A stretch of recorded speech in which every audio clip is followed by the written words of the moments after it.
Hey, welcome to Microservices interview questions for experienced. The very first question is, what are the different design patterns used in microservices architecture? So based on the type of applications and the range of the applications that are classified into, the design patterns are classified into like database pattern, discovery pattern, decomposition pattern, etc. In the first category, like decomposition pattern, if you can see, it means like how we are going to design your application into number of microservices, right? So that is based on the subdomain that you are going to use.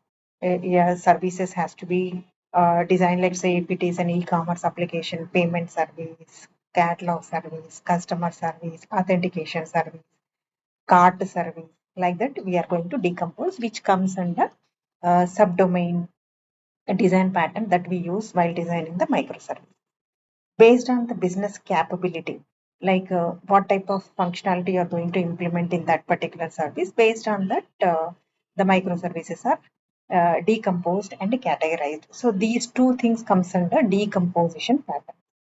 And coming to the database patterns, like how we will categorize the microservices. Sometimes all the microservices in the application will be using the common database. Sometimes each database for flexibility, for user convenience and developer convenience, each service can connect with a different type of a service. Let's say certain services will be connecting to MongoDB, certain services can be connected to Oracle, and some other services for user flexibility it can be connected to MySQL server. In that scenario, microservices are categorized as database as per service, and then shared database means all microservices will share the common data source. And there is a pattern we use called as Saga design pattern. It is mainly to manage the distributed database transactions among the microservices. And there is another complex design pattern called as CQRS pattern, which is called as command query responsibility segregation.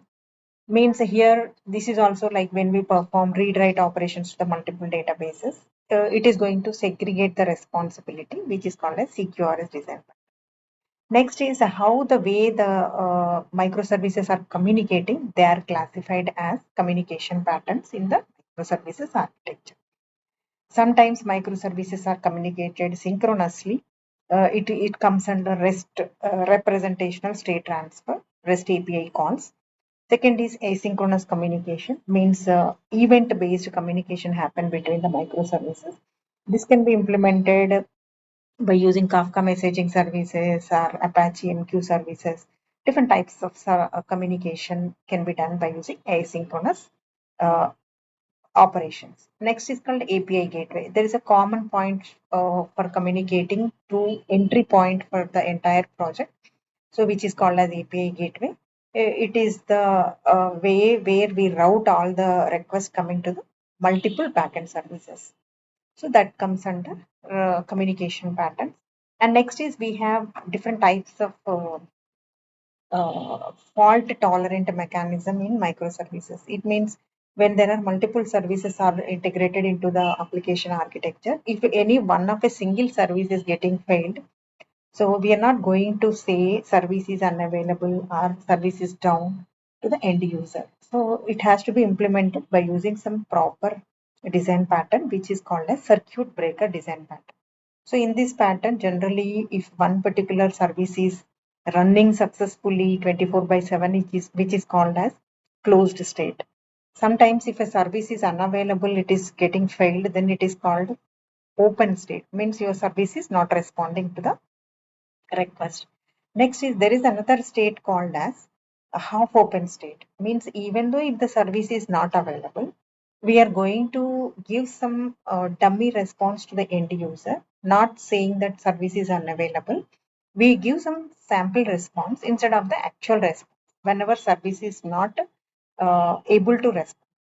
But there is a time delay in which the service may recover. So by the time it is getting recovered, we can produce some sample response to the end user, which is called as half open pattern.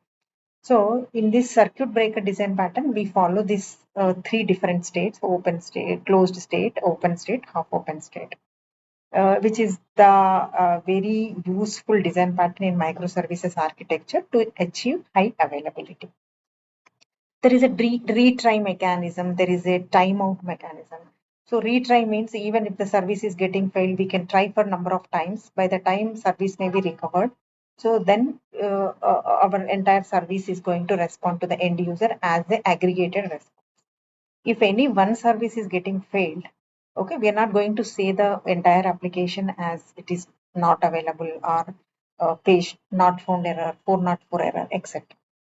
So there is called timeout. Means for a particular request, we wait for a certain amount of time. Let's say what is the maximum timeout you wanted to give for a particular API call, whether 30 milliseconds, 100 milliseconds, 300 milliseconds. That depends. So by providing this timeout feature, also we can achieve high availability. And there are some different types of deployment design patterns. I mean the way how we deploy the microservice. Deployment means sometimes we deploy all the microservices through one service discovery where it works like a centralized repository, which is called a service discovery pattern. Generally, we use Eureka Netflix server to implement this service discovery pattern. Then we have also called as blue-green discovery pattern, where we test the application service, whether it is working fine or not. Then we make it ready for deployment. So that is called as blue-green deployment. These are the different patterns we can implement in microservices architecture. Next is called as security patterns. Means how, what is the best way we can provide a security for our endpoints so that we can avoid the unauthorized access to the endpoints, and we can provide the security by using form-based authentication. Authentication again is database registered user details, authentication in-memory data details, and then API keys, and then token-based authentication. These are all the different types of authentication design patterns we can implement with the microservices architecture. So this is the most frequently asked question, like what are all the design patterns you have implemented in microservices? In each category, at least we can confident about one or two design pattern. That is more than it. That's all about the first interview question in microservices. Yeah, keep learning. Thank you, everyone. Bye.